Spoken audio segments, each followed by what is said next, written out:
Hey everybody, welcome to week 2 of entrepreneurial finance, and here's my weekly pick here. Um, I spent a few times at Fort Lewis in my Army days, and so this was the daily view on clear days. Was the view, no matter where you were in that area. There was the mountain, Mount Rainier. So there you go. Alrighty. So last week. Yeah, real good in discussions. I mean, very, very good in the discussion, so no problems there. A few you haven't turned in homework yet. A couple I've seen. Good job there. Um, so we're good on that for last week. Upcoming week here, we got 3 chapters. Dun, dun, dun. So chapter 4, 5, and 6, I believe it is. So chapter 4, measuring financial performance. Um, you know, and I always use that word HARP. I'm sorry, you probably hear it so much, but yeah, you know, courses like this, no short way around it. You're gonna have to put the time into. There's a couple courses. Some of you are in both courses, like the accounting class and this class, and like I said, there's no real shortcut way around it other than putting the time in. Um, on these classes like this one has 30 slides, so each chapter is anywhere from 20 to 40 slides, but the information's in there. When we're talking about accounting, there's things like they call it the gap, or the general accepted accounting principles. There's also accrual accounting, so depending on what type of business you're in or what you're doing.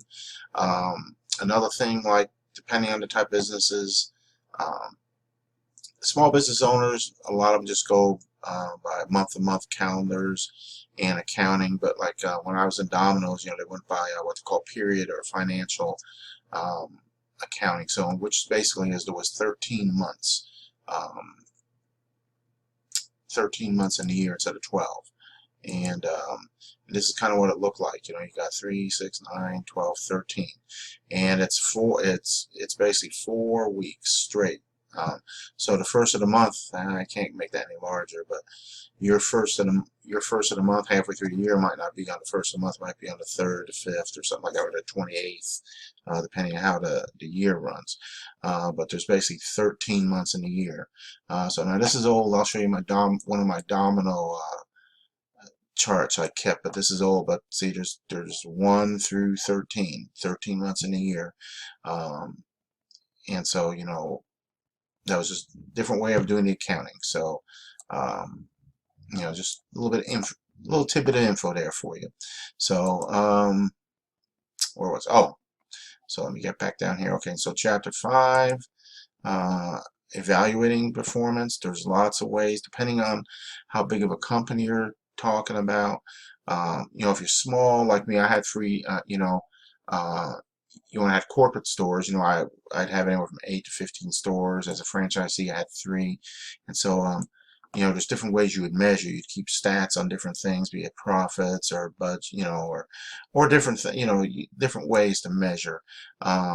Bigger corporations or things that have lots of assets and properties and things like that. There's a whole bunch of ways to measure performance. So as you get in here, that's what this chapter kind of covers here. So there's a lot of different ways. Here's an example of, like tracking the assets from year to year, things like that. So, and then let's go up here to what's the next one? Chapter 6, financial planning, short-term, long-term. Back a few years back now, but one of the instructors I had in an MBA course, he brought up the question of exit strategy in an entrepreneur class. That was his thing. Is he'd ask everybody, okay, so you're going to get your own business, but what's your exit strategy? How are you going to get out of your own business? And so it kind of threw everybody. It's like, well, no, we don't want to get out of it, we want to get into it. But the whole point was financial planning. Things to do, how you want to get your company to a certain place.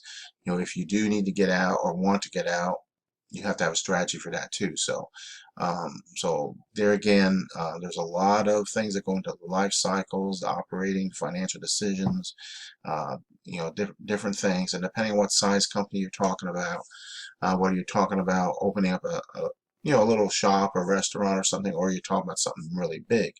There's going to be different levels there that you need to look at. So, all right. So that's the 3 chapters. Again, I think I already mentioned, great work on the discussions last week. Um, and upcoming here, homework should be, upcoming discussion. Alrighty. Based on 4, 5, and 6 there, what you've learned, what do you feel is the most crucial part of ventures, the life cycle. So here we're looking for stuff out of material, material in class. On the homework assignments, pretty much the same each week, so we shouldn't have you know click here to get your thing. You can just again, like last week, the ones I've seen, you did like I asked, you just fill in you can use the same. Oops, let me get it over here. Make sure you enable the editing. First thing, you save it, with your name, and then you can just go through here and go through that. So all right, so that should pretty much do it for these 2 weeks. So far so good. Okay. Everybody doing good. The only other thing I'll have is my test question I do every week for you. So here you go. This will be the test question for this week. Let me know what's going on here. And I know you watched the video. All right, you take care. Have a great week, and get in touch with me if you need anything. Bye-bye.